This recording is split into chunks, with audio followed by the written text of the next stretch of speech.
1970களோட பிற்பகுதிகளில் கர்நாடக அரசாங்கம் என்ன பண்ணுறாங்கன்னா கபினி, ஹேமாவதி, ஹேரங்கின்னு சொல்லிட்டு அடுத்தடுத்த அணைகளை தமிழ்நாட்டோட ஒப்புதலே இல்லாமல் விதிமுறைகளையும் மதிக்காமல் அடுத்தடுத்த அணைகளை கட்டிடுறாங்க. தமிழ்நாட்டுக்கு வந்துகிட்டு இருந்த தண்ணியும் தடைபட்டுருது.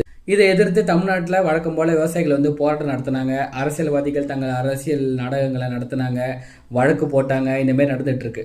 ஸோ இதை மாற்றி ஒருத்தர் யோசிச்சார். வழக்கு போகிறதுனாலையும் போகிறதுனாலையும் ஒன்றும் சாதிக்க முடியாது, கட்டின அணையை நம்ம இடித்தாதான் தண்ணி கிடைக்கும் அப்படின்னு சொல்லிட்டு என்ன பண்ணியிருக்காருன்னா, தன்னுடைய நண்பர்கள் 5 பேரை சேர்த்துக்கிட்டு காவிரி அணையை உடைக்கணும் அப்படின்னு சொல்லிட்டு ஒரு பிளான் போடுறாங்க.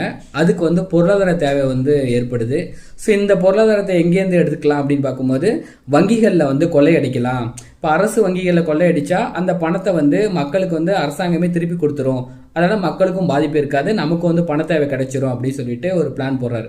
அதுக்காக அரியலூர் மாவட்டத்தில் இருக்க, அப்போது தென்னார்காடு மாவட்டம்னு சொல்லுவாங்க, அங்கே இருக்கிற பொன்பரப்பிங்கிற கிராமத்தில் ஸ்டேட் பேங்க் ஆஃப் இந்தியா இருக்குது.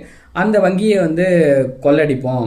அந்த வங்கியில் கொள்ளடித்த பணத்து மூலயமா நம்ம ஆயுதங்கள் வாங்கி வெடிகுண்டுகள்லாம் தயாரித்து கடைசியாக கட்டப்பட்ட ஹேமாவதி அணையை உடைச்சிடலாம் அப்படின்னு சொல்லிட்டு ஒரு முடிவுக்கு வராங்க. 1987 செப்டம்பர் 1ஆம் தேதி திட்டமிட்டபடி பொன்பரப்பில் உள்ள SBI வங்கியை கொள்ளடிக்க போகிறாங்க. கொள்ளையும் அடிச்சிடுறாங்க. அடிச்சுட்டு வெளியில் வரும்போது பார்த்தா நிறைய பேர் மஃப்டியில் இருக்கிற போலீஸ்காரங்க எல்லாம் மக்களோட மக்களாக சூழ்ந்து அவங்கள சுற்றி வளைச்சிடுறாங்க. சுற்றி வளைச்சி கற்களாலையும் கட்டையாலையும் போட்டு அவங்கள கொடூரமாக தாக்குறாங்க. ஆனால் இது காவல்துறையினர்னு தெரியாமல் அவங்க மக்கள் தான் அடிக்கிறாங்கன்னு சொல்லிட்டு தான் கையில் துப்பாக்கிகள் இருந்த போதுமே மக்கள் மேலே பிரயோகப்படுத்தாமல் அந்த அடிகளை எல்லாமே வாங்கிக்கிறாங்க. இந்த விஷயம் எப்படி போலீஸ்காரங்கள் தெரிஞ்சிச்சுன்னா, தமிழர்களுக்கே ஒரு சாபம் இருக்குல்ல, காட்டி கொடுக்கறது, துரோகத்தால் வீழ்த்தப்படுறது அப்படின்னு சொல்லிட்டு ஈழத்தில் கூட அப்படி தான் வீழ்த்தப்பட்டாங்க. அதே மாதிரி இந்த 5 தோழர்களும் போய் வங்கியை கொள்ளடிக்க போகிறாங்க, இதுமாரி பணத்தை எடுத்துகிட்டு அணைகளை உடைக்க போகிறாங்கங்கிற விஷயத்தை எல்லாத்தையுமே தமிழ்நாடு காவல்துறையிட்ட சொல்லிடுறாங்க ஒரு துரோகி. ஸோ இதை முன்னாடியே தெரிஞ்சுக்கிட்டு இவங்க இந்த இடத்துல அவங்கள முடிச்சு கட்டிடணும் அப்படின்னு சொல்லிட்டு காவல்துறையினர் மஃப்டியில் நின்று மக்களோட மக்களாக சேர்ந்து அவங்கள அடிச்சே கொண்டுடுறாங்க. கடைசியில் அவங்க உயிர் போகிற தருணத்தில் அவங்க கேட்டது என்னன்னா, தண்ணி கொடுங்க அப்படின்னு தான் கேட்டிருக்காங்க. அதாவது தமிழ்நாட்டுக்கு தண்ணி வேணும்னு சொல்லிட்டு அந்த அணையை தகர்க்கிறதுக்காக போன தோழர்களை தண்ணி இல்லாமல் தவிக்க தவிக்க அவங்கள அடிச்சே கொலை பண்ணிடுறாங்க. நம்ம மக்களை வச்சே அவங்கள கொண்டுடுறாங்க.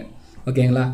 அப்படி இறந்து போனது யாருன்னா, 5 பேரோட சேர்த்து அவர் இறந்து போனவர் யாருன்னா, தமிழ்நாட்டுக்கு தண்ணி வேணும் அப்படின்னு நினச்சி அணையை தகர்க்க நினைச்ச ஒரு தமிழ் அரசன் யாருன்னா தோழர் தமிழரசன். இப்போ உள்ள ஜெனரேஷனுக்கு தோழர் தமிழரசன்னா யாருன்னு தெரியணும்னா, வெற்றிமாறனோட விடுதலை படங்களை வந்துச்சுல, அதில் TAன்னு ஒரு கதாபாத்திரம் இருக்கும் பார்த்தீங்களா, தமிழ்நாடு விடுதலை படையை சேர்ந்த